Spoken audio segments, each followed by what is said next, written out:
Assalamualaikum warahmatullahi wabarakatuh. Alhamdulillah Rabbil Alamin. Wassalatu wassalamu ala khatamil anbiya'i wal mursalin, Nabiyyina Muhammadin wa ala alihi wa sahbihi ajma'in, amma ba'd.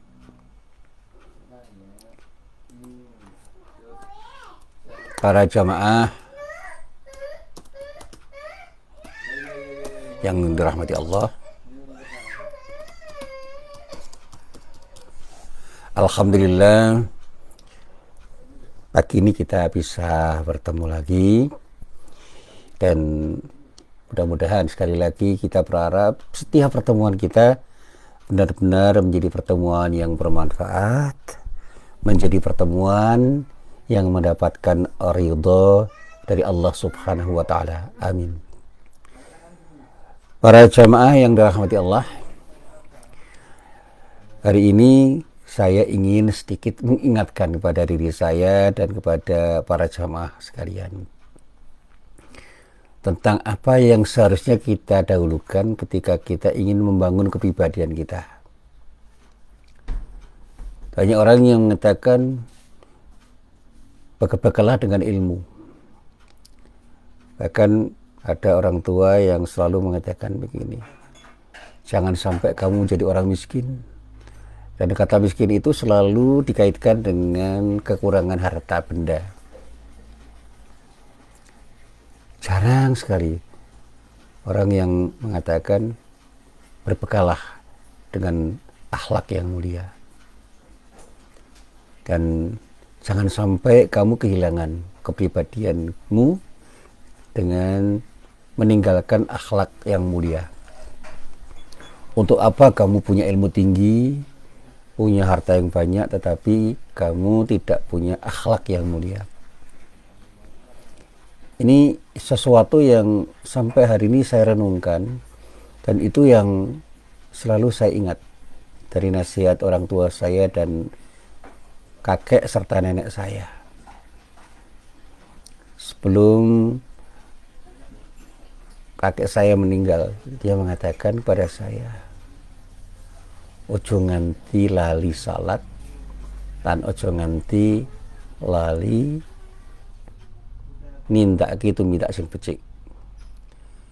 Jadi salat dalam arti setiap kali kita kerjakan dengan sebaik-baiknya, dan bagaimana kita membiasakan diri dengan akhlak yang baik, itu merupakan nasihat dari kakek saya yang selalu saya ingat-ingat. Kakek saya tidak pernah menasihati saya supaya saya jadi orang yang pintar, seorang intelektual yang hebat, jadi orang kaya yang penuh dengan harta. Tetapi selalu dia katakan, ketika kita itu punya ilmu yang banyak dan punya harta yang melimpah, semuanya itu akan bermakna ketika kita itu punya landasan akhlakul karimah, akhlak yang terpuji, akhlak yang mulia. Tanpa akhlak yang mulia, orang pintar bisa kebelinger.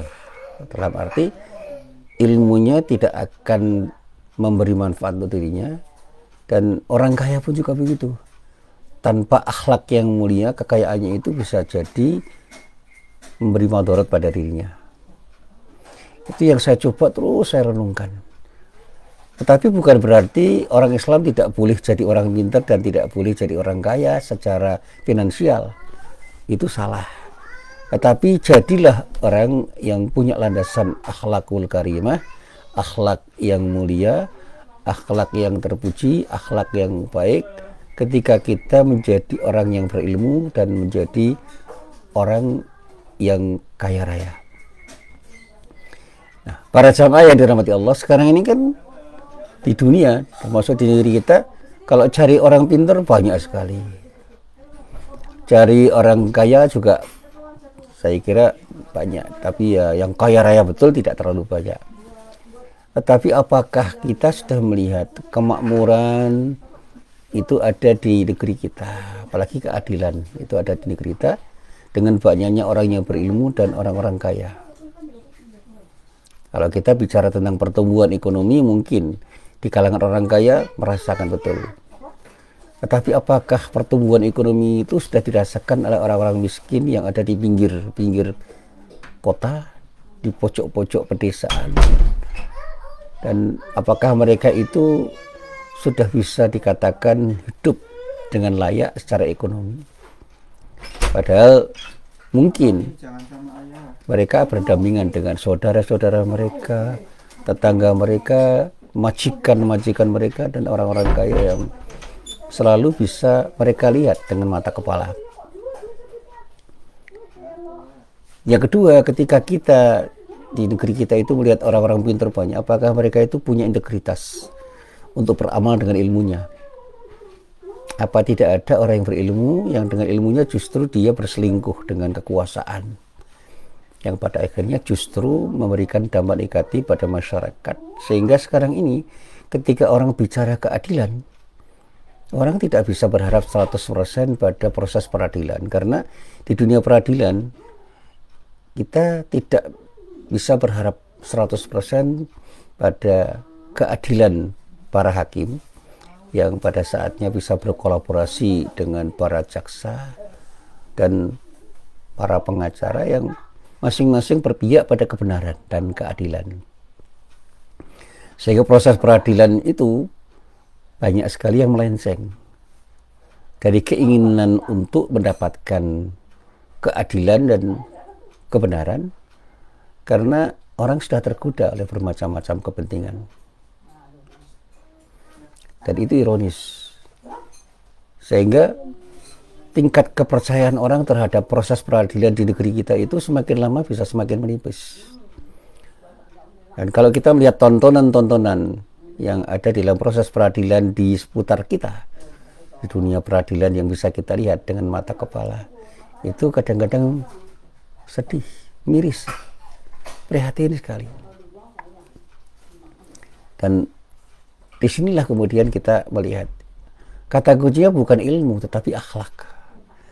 Makanya saya berusaha merenung kenapa para ulama itu selalu mengedepankan akhlak. Bahkan Ibnu Hajar Al-Asqalani di dalam kitab Fathul Bari mengatakan dengan tegas, al-adabu isti'malu ma yukhmatu qawlan wa fi'lan wa 'abbara ba'dhum anhu bi annal akhdhu bi makarimil akhlaq. Adab artinya di sini akhlak dalam pengertian yang sempit, artinya menerapkan segala yang dipuji oleh orang, baik berupa perkataan maupun perbuatan. Sebagian ulama mendefinisikan adab adalah penerapan akhlak yang mulia. Jadi kalau kita bicara tentang akhlak yang mulia, ini yang seharusnya kita terapkan. Bahkan Rasulullah menyatakan dengan sabdanya, akmalul mu'minina imanan ahsanuhum khuluqa. Orang yang beriman itu dikatakan paling sempurna imannya ketika akhlaknya itu betul-betul tumbuh dan berkembang dengan baik. Maka dikatakan ahsanuhum khuluqa itu adalah yang terbaik akhlak mereka. Jadi indikator keimanan seseorang itu terletak pada keluhuran akhlaknya. Dan dalam sabda yang lain dikatakan innama bu'itsu li utammima makarimal akhlak. Sesungguhnya aku diutus untuk menyempurnakan akhlak mulia. Di dalam sabda yang lain dikatakan inna athqala ma wudi'a fi mizanil mu'mini yaumal qiyamati khuluqun hasanun wa innallaha yubghidul fakhishal badi. Sesungguhnya perkara yang lebih berat di timbangan amal bagi seorang yang beriman adalah akhlak yang baik. Dan Allah tidak menyukai orang-orang yang berbicara keji dan kotor. Sementara kalau kita merujuk pada firman-firman Allah, banyak ayat-ayat yang mengisyaratkan seperti itu. Misalnya ketika saya baca Al-Quran pada surat Al-Hajj ayat 30 di dalam ayat itu, Allah berfirman. Apa firman Allah? Di sini dikatakan a'udzubillahi minasyaitonirrajim. Wa may yu'azzim hurumatillahi fa huwa khairul lah 'inda rabbih. Jadi dikatakan dengan tegas, wa may yu'azzim hurumatillahi fa huwa khairul lahu 'inda rabbih. Dan barang siapa mengagungkan apa-apa yang terhormat di sisi Allah, maka itu adalah lebih baik baginya di sisi Tuhannya. Dalam firman yang lain dalam surat Al-Hajj ayat 32 dikatakan, "Wa may yu'azzim sya'airallahi fa innaha min taqwal qulub." Dan barang siapa yang mengagungkan syiar-syiar Allah, maka sesungguhnya itu timbul dari ketakwaan hati. Di dalam firman-Nya yang lain, surat Al-Ahzab, surat Al-Ahzab ayat 58 dikatakan, "Walladzina yu'dhunal mu'minina wal mu'minati bighairi maktasabu faqad ihtamalu buhtanan wa itsman mubina." Dan orang-orang yang menyakiti hati orang-orang yang beriman, dan di sini dikatakan al-mu'minin wal mu'minat, baik laki-laki maupun perempuan, tanpa kesalahan yang mereka perbuat, maka sesungguhnya mereka telah memikul kebohongan dan dosa yang nyata. Nah, sekarang ada enggak orang-orang yang dengan sengaja menyakiti orang-orang yang beriman, tanpa mereka itu bersalah atau melakukan perbuatan yang bisa disalahkan dengan aturan-aturan yang berlaku? Itu dikatakan oleh Allah, maka sesungguhnya mereka telah memikul kebohongan dan dosa yang nyata.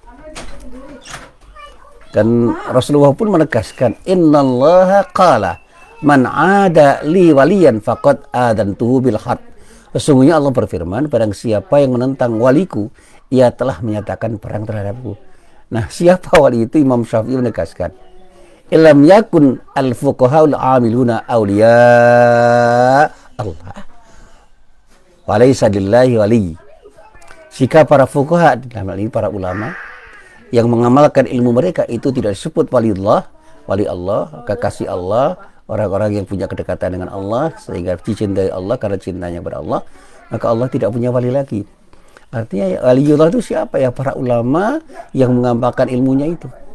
Sehingga kalau para ulama yang mengamalkan ilmunya itu disia-siakan, dizalimi, berarti kita telah menzalimi waliullah. Dan tentu saja Allah tidak ridho. Dan bahkan kalau meminjam apa yang dinyatakan Rasulullah, dikatakan faqad adantu bil harb, ia telah menyatakan perang terhadapku.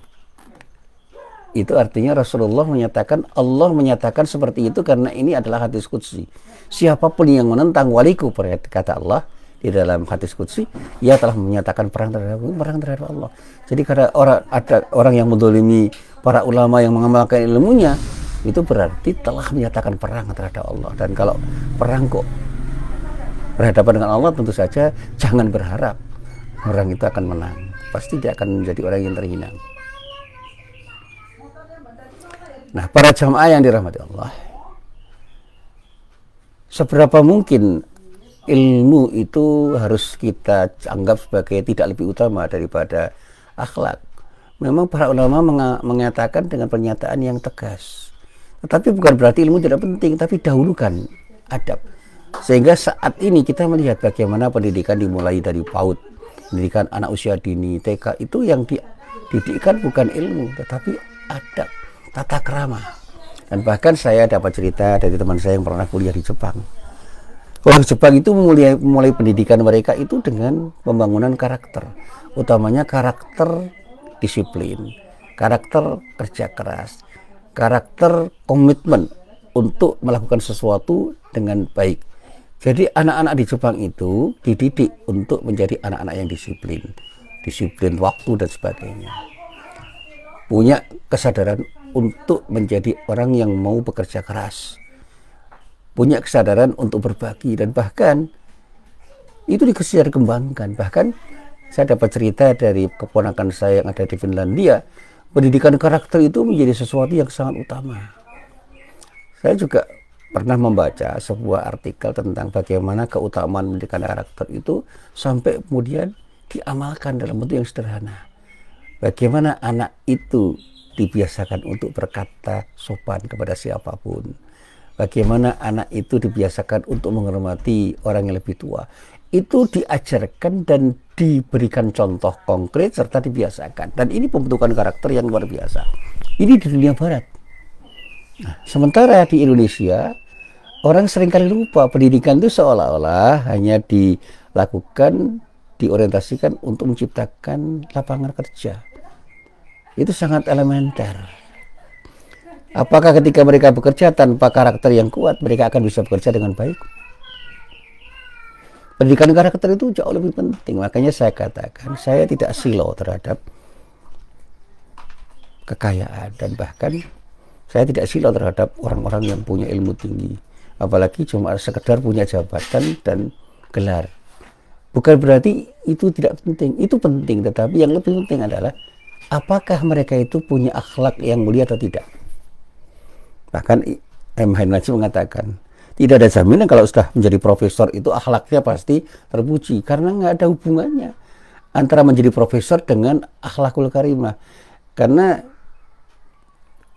yang dinilai oleh banyak orang, termasuk lembaga yang menilai para calon profesor itu, tidak akan memasukkan unsur-unsur yang terkait dengan karakter yang terbangun pada diri calon profesor itu. Yang dinilai adalah karya ilmiah mereka.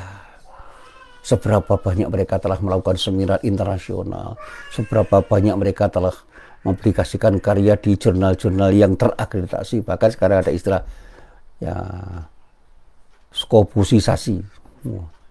Bagaimana menskopuskan tulisan-tulisan ilmiah, sehingga kalau ada tulisan seilmiah apapun, sebagaiapun, sekolah apapun, kalau belum masuk di kopus itu, belum diskopuskan, itu dianggap sebagai tulisan yang kurang bermakna. Ya, formalitas itu penting, tapi bukan yang terpenting di antara yang penting.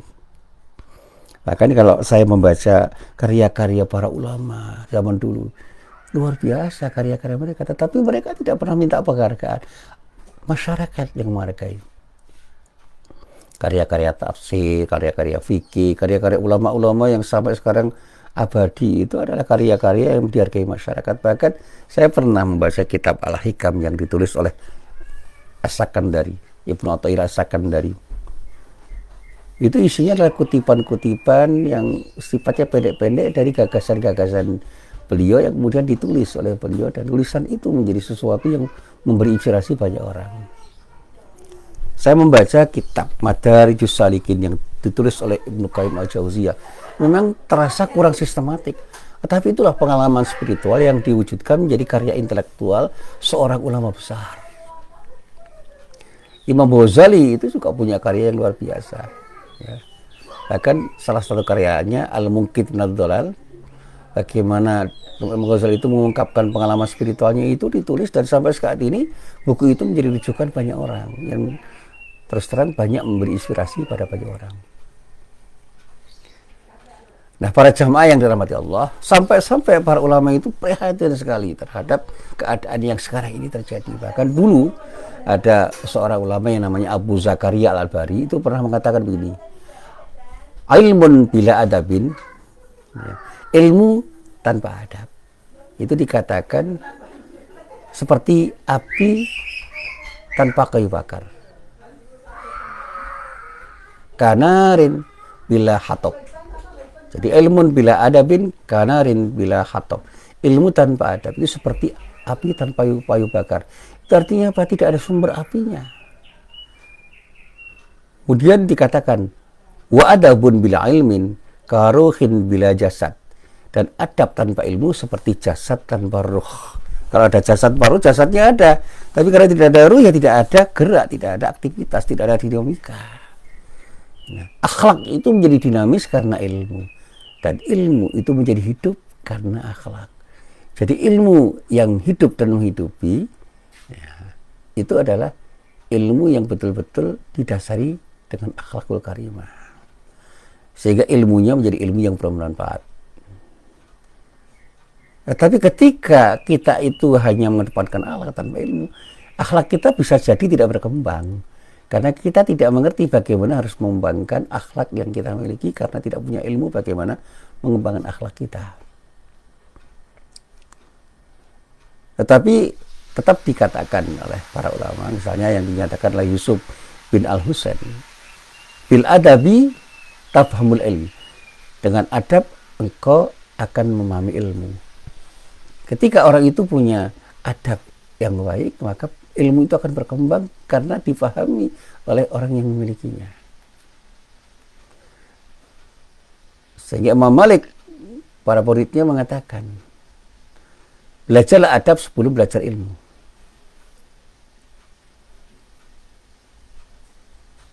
Jadi adab itu harus pelajari sebelum kita belajar ilmu. Ta'allam al-adab, ta'allam al-adab. Ya. Qabla an tata'allam al-ilm. Ta'allam al-adab qabla an tata'allam al-ilm. Belajar adab sebelum belajar ilmu. Itu nasihat yang dalam. Dan pendasaran orang yang sedang belajar ilmu apapun dengan adab yang tepat, insya Allah itu akan menjadikan ilmu yang bermanfaat. Nah, para jamaah yang dirahmati Allah, dari sini saya semakin sadar bahwa arti penting akhlak itu menjadi sesuatu yang bisa saya pahami dalam kehidupan diri saya dan para jamaah semua. Sehingga pada saatnya ulama selalu mengingatkan bagaimana kita itu membangun karakter dengan baik, dengan akhlak yang baik, sehingga apapun yang kita amalkan itu menjadi sesuatu yang bermakna. Dan bahkan sebagian ulama itu mengatakan al-adabu fil amali alamatu qabilil amal. Adab di dalam amalan merupakan tanda diterimanya amalan. Kalau kita itu beramal dengan konsep yang benar tentang bagaimana kita beramal dengan akhlakul karimah, insya Allah amal kita akan terima oleh Allah. Saya selalu mengatakan, saya pernah mengajar fikih dan mengajar usul fikih. Memahami fikih itu penting, tetapi kalau kita paham fikih tanpa akhlak yang mulia, fikih itu hanya menjadi pengetahuan nanti. Tapi kalau orang itu memahami fikih dan dilandasi dengan akhlakul karimah, insya Allah fikihnya itu akan menyatu dalam hidupnya dan menjadi amal-amal yang nyata. Saya ketika mengajarkan sholat, itu tidak hanya mengajarkan tata cara sholat yang ada di dalam fikih, tapi bagaimana saya memasukkan prinsip-prinsip akhlak di dalam beribadah, sehingga orang itu tahu bahwa untuk apa orang itu sholat, itu akan bisa dipahami dengan tepat. Kita sholat itu untuk apa? Untuk mencari ridha Allah. Sehingga keikhlasan kita di dalam sholat harus terbangun. Sehingga ketika saya bicara sholat khusyuk, saya mengedepankan arti penting akhlak ketika kita membangun kesadaran kita untuk sholat. Dan itu yang selalu saya sampaikan pada siapapun. Makanya ketika orang itu mendengar, saya itu sedih ketika ada orang yang tidak sholat. Itu bukan karena kesedihan saya karena jamaah di masjid itu tidak banyak. Tetapi saya sedih kenapa orang sholat itu seakan-akan hanya mengerjakan sesuatu yang rutin tanpa ruh. Sehingga ada orang sholat dengan cepat, ada orang sholat sampai sholat tanpa zikir, tanpa berdoa kemudian pergi. Ada orang sholat dengan tergesa-gesa sehingga datangnya terlambat, pulangnya paling cepat. Saya kira kalau orang melaksanakannya seperti itu, tumak ninahnya itu menjadi hilang. Bahkan tumak ninah itu akan menjadi penentu bagaimana orang akan bisa menghayati arti penting sholat yang dilakukan. Nah, para jamaah yang dirahmati Allah, akhirnya marilah sekali lagi kita bangun diri kita dengan akhlakul karimah, sehingga ketika kita berilmu akan menjadikan diri kita menjadi ilmuwan yang bermanfaat dan ilmu kita penuh berkah. Di ketika kita menjadi orang kaya, kekayaan kita juga akan bermanfaat, sehingga harta kita itu akan menjadi harta yang penuh dengan berkah. Dan berkah itu adalah nilai tambah. Ya, nilai tambah dari sesuatu. Makanya saya katakan, saya pernah punya uang yang tidak banyak, tetapi berkah karena apa? Nilai manfaatnya sangat tinggi karena saya butuh dan bisa saya gunakan yang sebaik-baiknya, sehingga apa yang saya gunakan itu insya Allah akan mendapatkan ridha dari Allah. Tetapi saya pernah punya duit banyak, cepat habis dan tidak punya manfaat yang jelas. Karena itu kemudian saya katakan ternyata tidak berkah. Makanya saya ketika ditanya oleh para mahasiswa saya, lebih baik punya uang banyak tapi tidak berkah, atau punya uang sedikit tapi berkah. Ya, yang terbaik punya uang banyak dan penuh berkah. Mugi-mugi saya katakan pada pacar saya, kita sedaya dados tiyang ingkang gadahi ilmu lan gadahi yatra ingkang tansah memberkahi dan tasar berkah, krana menapa ingkang kita gadahi menika tansah pikantuk ridho saking ngarsane Gusti Allah. Ini dalam bahasa Jawa sering saya sampaikan pada para sama saya. Kalau kita punya ilmu dan punya harta, kita berdoa pada Allah. dengan harapan mudah-mudahan Allah selalu mengantarkan kita dengan ilmu dan harta kita untuk menjadi orang yang bisa menggunakan ilmu dan harta kita dalam rangka untuk beribadah kepada Allah, sehingga apapun yang kita gunakan dari harta dan ilmu kita akan mendapatkan ridho dari Allah Subhanahu wa Ta'ala. Inilah apa yang bisa saya sampaikan dalam pengajian pada pagi hari ini. Mudah-mudahan bermanfaat. Billahi taufik wal hidayah. Wassalamualaikum warahmatullahi wabarakatuh.